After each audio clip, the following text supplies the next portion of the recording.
We have a full moon coming this week. What's it going to mean for us? It's the big full moon. It's the hunter's moon because it's so bright it allows you to hunt at night. So it's in the Cancer-Capricorn axis. And it brings, full moons always bring matters to a conclusion. So for Capricorn, this is about their partnerships. They solidify their relationships. If they're single, the people that they're getting involved with now can be very, very substantial. And if they're attached, they come to some kind of terms inside the arrangement, which is a very cool thing. For Aquarians, it is really all about work. It's about them solidifying their work situation. They've been dealing with a problem that's come up at work and they need to rectify it, and they'll do that by this full moon.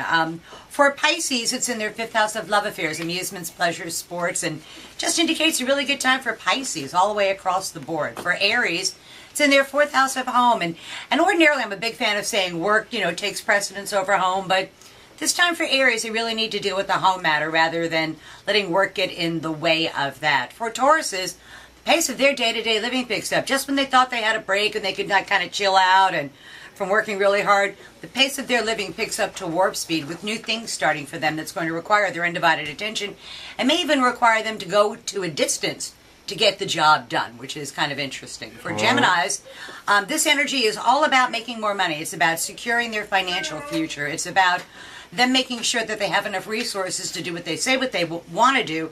And rather than looking for new resources, they need to maximize the existing resources that they have, which is important for the United States. For Cancers, this full moon puts a spotlight on them, their wants, their needs, their emotions, their feelings, and their rights, both inside and outside of interpersonal relationships. So Cancers really need to develop a little bit of a backbone and stand up for themselves because they keep waiting for other people to notice them and they're not going to do it. So That's what this particular full moon says for them. For Leos, they have to be really careful because this is in their 12th house of their own undoing. They have to be really careful not to let emotions get in the way of things that are occurring at work. They need to find a way that they can be a little bit removed from it. It doesn't affect them directly. It affects them sort of indirectly, and they need to just kind of let whatever happens happen before they decide how they're going to deal with it. Roll with the flow. Exactly. For Virgos, it's in their 11th house of hopes, wishes, goals, and objectives. And this is taking a creative project, either a love affair, something that they've fallen in love with, and actually breathing life into it is what this full moon is about for Virgos. So, and they're going to count on their female friends, well-placed female friends, to help them out. For Libra, 10th house of career and public standing. Some sort of push comes to shove professionally for Libras over the next week or so. And they need to realize that they've done a really, really good job and they need to be rewarded for it. So Libras, don't sell yourselves cheap.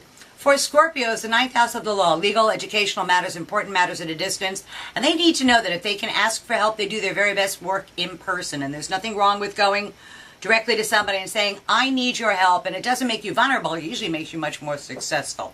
And then for Sagittarians, the last side, it's about the money. It's about earning more money.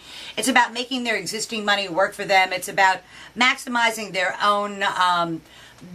own resources to make them work for them rather than going, golly, I wish I had a new resource. It's like, look right around you. It's right there. And that's what this full moon does, is shines a bright light on what you have rather than what you don't have. So that's tomorrow's news today for the 12 signs of the zodiac for the full moon on Wednesday. Sounds pretty good.